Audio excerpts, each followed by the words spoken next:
Praise the living God. Hallelujah. So we see a battle between the children of Israel and the Amalekites. That is in Exodus chapter 17, verses 8 to 13.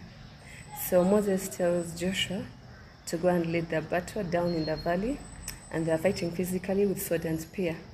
But then Moses stays up on the mountain and he has the rod of God in his hands, and his hands are lifted up in prayer.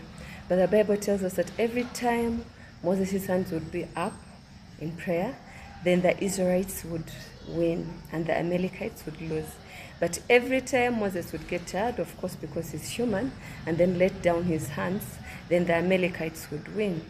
So he had to tell Aaron and Hur to lift up his hands as he sat on the stone for them to be able to win, and they defeated the Amalekites. But they defeated them by fighting physically with sword and spear, and also by praying as the fight is going on.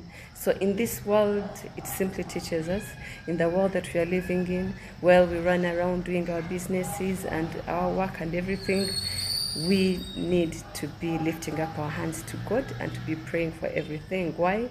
The spirit realm controls what happens in the physical realm. So that is where we need to first pray. And the devil doesn't care. Let's say you've lost someone, so you're grieving and you're not in prayer, you'll be defeated. Let's say you're pregnant or you're sick, or you're not in position to go to church for some reason, but you have many jobs, you're busy, because there's so many things that we are juggling in life. We have families, we have work, and we have everything going around. But as long as you're not in prayer in all this, you're going to be defeated. So I'm encouraging you, children of God, as we are running around in our families, in our work, in everything that we do, let us involve God. Let us begin that day in prayer. Let us take everything to God in prayer. Because and when you look at 2 Corinthians chapter 10, verse 3 and 4, it says that much as we live in the flesh, we are living in the flesh, but our weapons of warfare are not physical, they are not carnal, but they are spiritual. So we are fighting forces in the spiritual realm that are sabotaging our progress and all that. So we cannot just work hard and hard, no.